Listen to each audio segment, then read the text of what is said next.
ஆன்மீக அன்பர்களுக்கு அனைவருக்கும் வணக்கம். இன்று பிறந்தநாள் திருமணநாள் கொண்டாடும் அனைவருக்கும் பிறந்தநாள் திருமணநாள் வாழ்த்துக்களை தெரிவித்துக் கொள்கின்றேன்.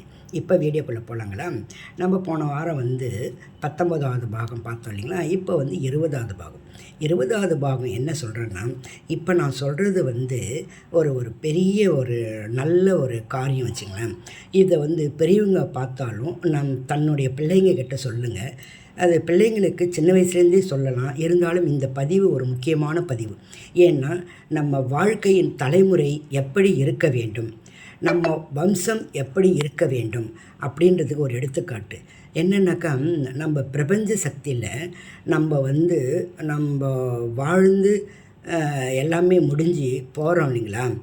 அதாவது நம் உயிர் பிரிந்த பிறகு நம் உயிர் யமலோகத்தை சென்று அடையும் அப்படின்னு சொல்கிறாங்க. அந்த யமலோகத்தை சென்று அடைவதற்கு என்னன்னாக்கா 1 வருட காலமாகும் அப்படின்னு சொல்கிறாங்க. அந்த 1 வருட காலம் அப்படின்றது என்னன்னாக்கா, அது நமக்கு 6,22,000 இது ஆகுமா அது போகிறதுக்கு நமக்கு.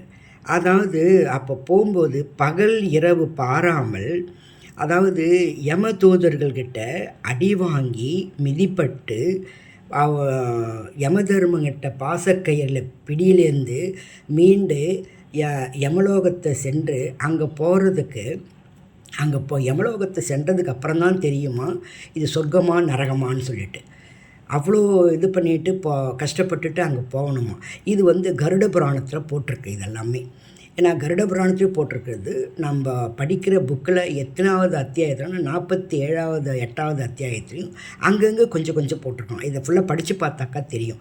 நான் கொஞ்சம் படித்ததோடு தான் இதை நான் உங்களுக்கு சொல்கிறேன்.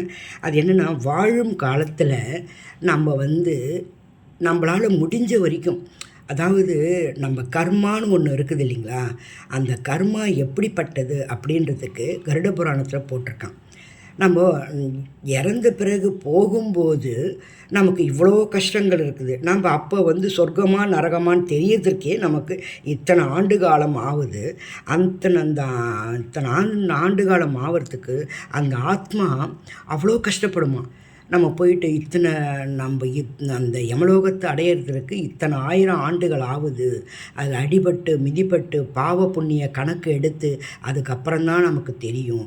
அப்போது இவ்வளோ அடிபட்டு இப்போ நம்ம மண்ணுலகத்தில் வாழும்போதே நம்ம நல்லபடியாக சந்தோஷமாக பிறருக்கு உபாதை கொடுக்காம, பிறருக்கு உபத்திரம் கொடுக்காம நல்லபடியாக நம்ம வாழ்ந்து நல்லபடியாக போனோம்னா, நம்ம கர்மா குறையணும்னாக்கா பிள்ளைங்களுக்கு இதை சொல்லி கொடுங்க. வாழும்போதே நல்ல விதமாக பேசணும், நல்ல விதமாக நடக்கணும், பெரியவங்களுக்கு மரியாதை கொடுக்கணும், அவதூறு சொல்லக்கூடாது.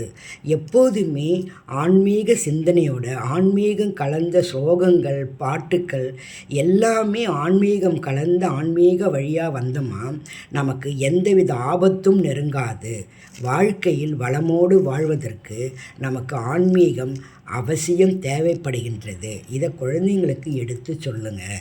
2வது ஸ்லோகம், குட்டி ஸ்லோகங்கள் சொல்லுங்கள், பிள்ளையார் ஸ்லோகம் சொல்லுங்கள்.